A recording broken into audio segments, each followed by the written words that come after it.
Je suis fan de Resident Evil depuis que j'ai 8 ans. J'ai survécu au manoir Spencer, exploré le centre-ville de Raccoon City, sans oublier l'emblématique poste de police. Mais c'est le premier remake sorti sur GameCube en 2002 qui m'a fait tomber littéralement amoureux de la saga. Depuis, Resident Evil a une place spéciale, autant dans mon cœur que sur ma chaîne YouTube où presque tous les let's play y sont disponibles. Il y a cependant un Resident Evil que je n'ai jamais fait et qui, pour beaucoup, est considéré comme le vrai 4e opus de la saga, un jeu culte. Aujourd'hui, je vais vous raconter mon histoire, ma découverte, mon aventure, mon avis honnête sur Resident Evil Code Veronica. Avant de commencer la vidéo, si vous voulez voir mon gameplay complet, la première partie est dispo sur ma chaîne secondaire, Raiden TV. C'est un résumé condensé de mon live. Pour info, je suis en stream presque tous les jours sur Twitch à partir de 20h30. Alors, venez rejoindre pour donner de la force. Maintenant que j'ai fait mon instant pub, on peut partir pour la vidéo. Let's go. L'histoire. L'histoire de Code Veronica commence quelques mois après les événements de Raccoon City. Claire Redfield n'a toujours pas abandonné son objectif, retrouver son frère Chris. Après la destruction de la ville et la chute du commissariat de Raccoon City, elle continue de traquer Umbrella aux 4 coins du monde. Ses recherches la mènent jusqu'à Paris, dans une installation d'Umbrella. Mais les choses ne se passent pas comme prévu. Claire est capturée par les forces de sécurité d'Umbrella et envoyée dans une prison située sur une île isolée appelée Rockford Island. Et c'est là que tout commence. Peu de temps après son arrivée, l'île est attaquée par une force inconnue. Le chaos s'installe, les prisonniers s'échappent et surtout, le virus T commence à se répandre. Claire se retrouve alors, une fois de plus, au milieu d'une nouvelle catastrophe biologique. Très vite, elle rencontre un autre prisonnier, Steve Burnside, un jeune détenu au caractère un peu arrogant, mais qui, comme elle, essaie tout simplement de survivre. Même si les relations commencent plutôt mal, les deux vont rapidement comprendre qu'ils n'ont pas vraiment le choix. S'ils veulent s'en sortir vivants, alors ils devront s'entraider. Mais Rockford Island cache bien plus que des simples zombies. L'île appartient en réalité à la famille Ashford, l'une des familles fondatrices d'Umbrella. Et celui qui semble diriger tout ça est tout aussi inquiétant qu'étrange, Alfred Ashford. Alfred est instable, imprévisible et complètement obsédé par sa sœur jumelle, Alexia. Tout au long de l'aventure, Claire et Steve vont explorer l'île, affronter des créatures de plus en plus dangereuses et découvrir les secrets sombres de la famille Ashford. Mais au moment où ils pensent enfin pouvoir s'échapper, un autre visage bien connu refait surface, Albert Wesker. Officiellement mort depuis les événements du manoir Spencer, Wesker est bien vivant et semble désormais travailler dans l'ombre pour récupérer les recherches d'Umbrella. Sa présence change complètement la situation, car si Wesker est ici, c'est que quelque chose de bien plus important est caché sur cette île. Finalement, Claire et Steve parviennent à quitter Rockford Island, mais leur fuite ne dure pas longtemps. Leur avion les emmène jusqu'à une base secrète d'Umbrella située en Antarctique, un lieu isolé, glacé et rempli de nouveaux dangers. En explorant la base, Claire découvre un secret terrifiant concernant la famille Ashford. Le père d'Alfred et d'Alexia, Alexander Ashford, a été utilisé comme sujet d'expérience et transformé en une créature monstrueuse par le virus T. Lorsqu'ils tentent de fuir la base, la créature les retrouve. Un affrontement brutal s'engage, mais Claire et Steve parviennent finalement à l'éliminer. Après tout ce qu'ils viennent de traverser, ils pensent enfin être sortis d'affaire. Ils réussissent à quitter la base. Pour la première fois depuis longtemps, ils sont en sécurité. Mais ce moment de répit ne dure qu'un instant, car à ce moment précis, Alexia Ashford se réveille et face à la puissance du virus qu'elle porte en elle, Claire et Steve ne peuvent rien faire. Alexia les attaque et reprend le contrôle de la situation. Claire et Steve sont capturés une nouvelle fois. Chris a eu des informations que sa sœur a été capturée et se trouve sur l'île de Rockford Island. Sa nouvelle mission, sauver sa sœur à tout prix. Mais lorsqu'il arrive sur place, les installations sont en ruine, les créatures errent encore dans les couloirs, et Claire n'est plus là. Chris comprend rapidement qu'il est arrivé trop tard. Pourtant, quelque chose d'autre attire rapidement son attention. Une présence qu'il n'avait absolument pas prévu de retrouver ici, Albert Wesker. Les deux anciens membres de STARS se retrouvent face à face une nouvelle fois, mais cette fois le rapport de force est complètement changé. Wesker semble désormais bien plus puissant qu'avant, et leur confrontation tourne rapidement à l'avantage de ce dernier.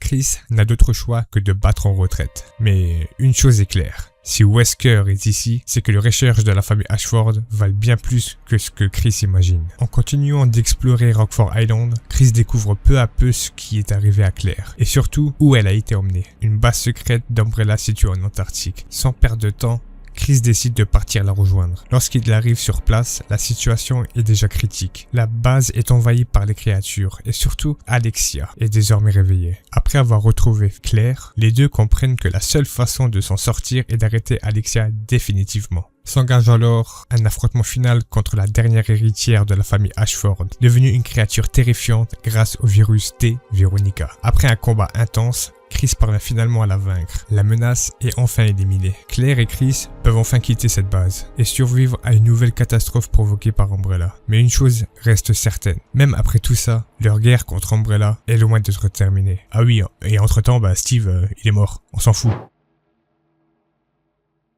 Pour donner mon avis sur Resident Evil Code Veronica, je dois d'abord me mettre dans le contexte de l'époque. Le jeu est sorti en 2000 sur Dreamcast avant d'arriver plus tard sur PlayStation 2 et GameCube sous le nom de Code Veronica X. Et forcément, plus de 20 ans après, ça se sent. Le jeu a vieilli. Et pour être honnête, plutôt mal vieilli sur certains aspects. Mais tout n'est pas à jeter. L'histoire, par exemple, tient plutôt bien la route. Elle permet d'en apprendre beaucoup plus sur la famille Ashford, un élément important du lore d'Umbrella, dont on savait finalement que très peu de choses pendant longtemps. On rappelle quand même qu'Edward Ashford fait partie des 3 fondateurs d'Umbrella aux côtés de James Marcus et Oswald E. Spencer. Donc forcément, découvrir l'histoire de cette famille apporte un vrai morceau de lore à la saga. Maintenant, si je dois être totalement honnête, la partie Claire ne m'a pas plus marqué que ça. Et une grande partie vient du personnage de Steve. Je sais que c'est un personnage qui divise, mais personnellement, ça n'a pas fonctionné avec moi. Son côté adolescent impulsif, sa relation avec Claire qui se développe très rapidement, peut-être un peu trop, ça m'a laissé assez froid. Je comprends que son histoire, il a des motivations, mais malgré ça, je n'ai vraiment pas réussi à m'attacher à lui. Et il faut dire aussi que Resident Evil, en général, a souvent cette réputation d'être un peu nanar sur sa narration. Mais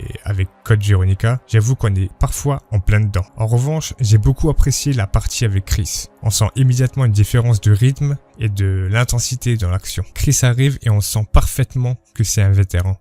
Il est mieux équipé, plus efficace et le gameplay devient beaucoup plus offensif. Peut-être même un peu trop. Parce que là où Claire, je me suis retrouvé très souvent obligé de sortir le couteau pour survivre, avec Chris, c'était tout l'inverse. Vers la fin du jeu, je me suis même retrouvé à utiliser des munitions de Magnum ou de fusil à pompe sur des ennemis lambda, faut bien que ça serve. Concernant le gameplay en lui-même, on reste sur un Resident Evil classique de l'époque. Les contrôles tank sont toujours là, les caméras restent en angle fixe même si elles suivent le personnage que l'on incarne. Et même après toutes ces années, le jeu arrive encore à nous surprendre sur certains angles morts bien placés. Exactement comme un bon vieux Resident Evil. Mais il y a des points qui m'ont vraiment marqué. Ce sont les allers-retours. Si vous avez déjà râlé sur Resident Evil 0 ou Resident Evil 1 à cause de nombreux déplacements, alors préparez-vous parce que ici, c'est pareil, voire pire. Et je précise que c'était ma toute première découverte du jeu, donc je jouais sans soluce pour optimiser mes trajets. Du coup, les allers-retours ont été très nombreux.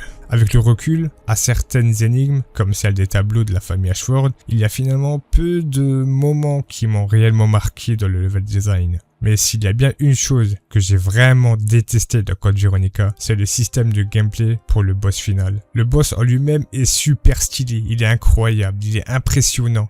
J'ai été hypé à l'idée de l'affronter. Mais la phase de canon à ion en vue FPS m'a complètement sorti du moment. C'est lent, le viseur est sombre, c'est pixelisé, c'est flou. On voit à peine ce qu'on vise et le rayon met une éternité avant d'avoir un impact. Résultat, au lieu d'être à un moment épique, ce combat m'a laissé un goût très amer. Et c'est vraiment dommage parce que, sur le papier, ça aurait pu être un boss fight mémorable. Mais malheureusement, pour moi, à cause de ça, c'est devenu l'un des pires boss de la saga Resident Evil.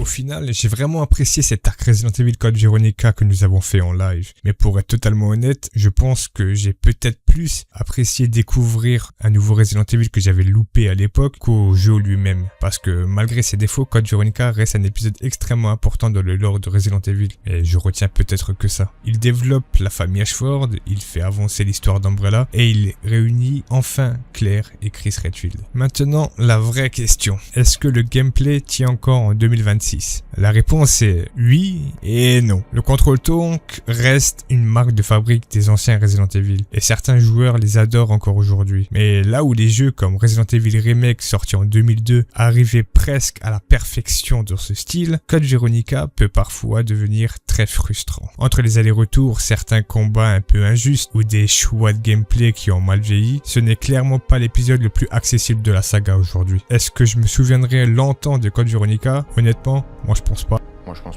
Mais il y a une chose dont j'en suis sûr. Le jeu mérite clairement un remake. Et je pense sincèrement qu'avec la technologie actuelle, Code Veronica pourrait devenir un Resident Evil incroyable. Au final, ma note pour Resident Evil Code Veronica est donc de 13 sur 20. Un bon Resident Evil, mais aussi un jeu qui montre clairement son âge.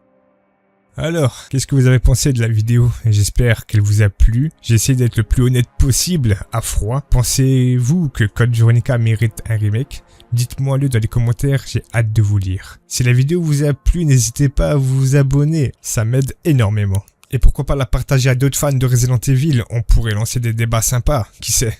Merci à tous d'avoir regardé et à bientôt pour de nouvelles aventures. Sortez couverts et n'oubliez pas, peace over.